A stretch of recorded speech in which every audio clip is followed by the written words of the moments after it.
এই বছর অন্তত ৬,০০০ স্টুডেন্টকে আমরা এনরোল করতে পেরেছি। এসএসসির পর যে এইচএসসি থাকবে, এইচএসসি পাস করে যারা থাকবে তাদেরকেও আমরা এনরোল করার চেষ্টা করব। এখন আমরা এটা কেন করছি?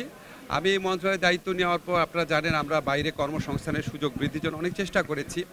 আমাদের সার্বিয়া, রোমানিয়া সহ ইস্ট ইউরোপে আমাদের মার্কেট ওপেন হচ্ছে। আমাদের ডক্টর ইউনুস স্যার জাপান থেকে আশ্বাস পেয়েছেন ১ লক্ষ শ্রমিক নেওয়া হবে। মালয়েশিয়াতে যখন আমি গিয়েছিলাম বলেছে সবচেয়ে বেশি কর্মী বাংলাদেশ থেকে নিবে, এবার ওরা যে কর্মীদের নিবে সবচেয়ে বেশি নিবে। তাছাড়া সৌদি আরবে এবং জর্ডনে আমাদের যারা ইররেগুলার ওয়ার্কার ছিল তাদেরকে রেগুলার করার ব্যবস্থা করবে এই আশ্বাস আমাকে দিয়েছে এবং অলরেডি করা শুরু করেছে। এছাড়া আমরা আরও বিভিন্ন কল্যাণমূলক পদক্ষেপ নিয়েছি। আপনারা খবর নিয়ে দেখবেন প্রবাসী কল্যাণ ব্যাংকে আমরা ঋণ নেওয়া অনেক সহজতর করেছি। আমাদের যে বিএমইটি ছাড়পত্র পাওয়া এটাকে ৩ স্তরে অনুমোদন লাগতো, আমরা এটাকে 2 স্তর করেছি আমাদের প্রবাসী ভাইদের ভোগান্তি কমানোর জন্য। আমরা ওয়েজ আর্নার বন্ডের যে আছে সীমা সেটা অনেক বৃদ্ধি করেছি।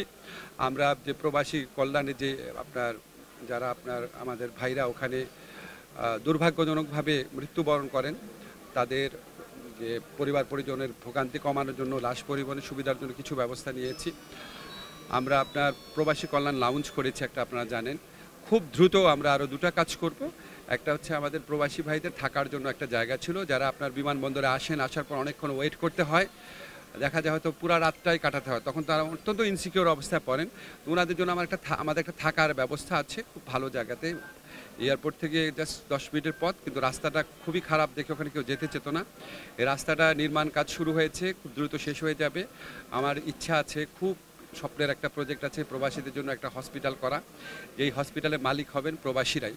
স্বপ্ন আছে এটা যদি করতে পারে আমার খুব শান্তি লাগবে, কারণ আমাদের যারা রেমিটেন্স যোদ্ধা ভাই বোনরা আছে ওনাদের প্রতি আমাদের অসীম ঋণ। ওনাদের জন্য আমাদের আরও বহু কিছু করণীয় আছে। তো এটা করতে পারলে আমার মনে হয় ওনাদের ভালো হবে, যারা ফিরে আসেন রিইন্টিগ্রেশন কর্মসূচির আওতায়। তো আজকে আপনার টাঙ্গাইলে আমরা যে প্রজেক্টটা শুরু করেছি আপনার স্কিল ডেভেলপমেন্ট, এটা বাংলাদেশের ইতিহাসে প্রথম।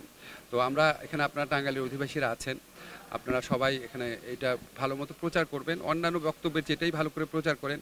আমরা যদি এই কর্মসূচিটা খুব সাফল্যমণ্ডিত করতে পারি, আমাদের ৬,০০০ শুধু স্কিল খুব স্কিলড হবে না ওনারা, কিন্তু ইনিশিয়াল বা বেসিক স্কিল তো ডেভেলপ করা যাবে।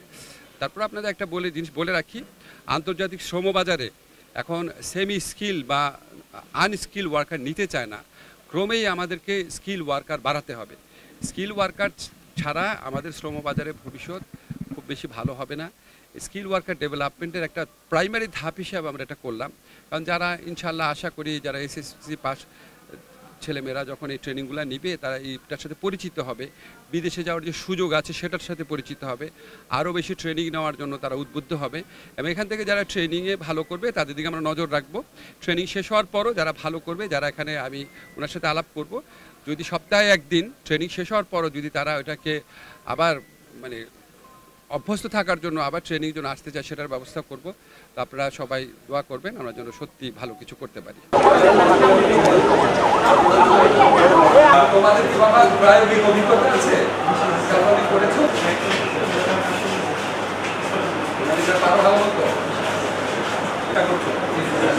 সবাই অন্তত ইন্টারমিডিয়েট পাস করেছে না?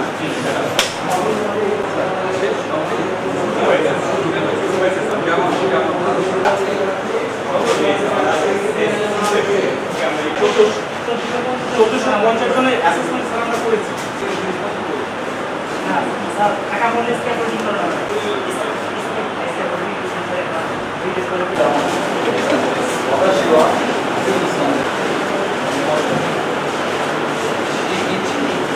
ভালো স্যার, আপনি কোথায় পেয়েছেন স্যার?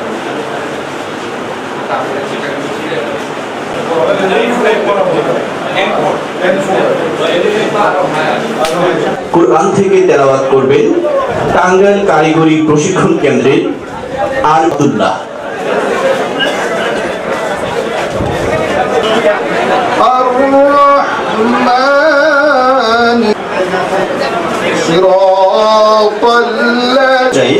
স্বাগত বক্তব্য রাখবেন টাঙ্গাইল কারিগরি প্রশিক্ষণ কেন্দ্র।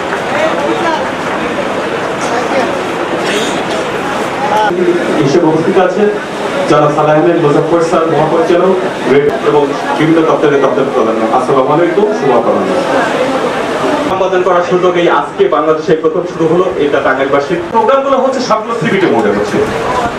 ঢাকা ময়দানে আমরা বলি 1320 জন ট্রেনিং করেছিল, তার মধ্যে উত্তীর্ণ হয়ে আমরা ধন্যবাদ জানাই কালীঘাটি টিটিসি কে, তার 255 জন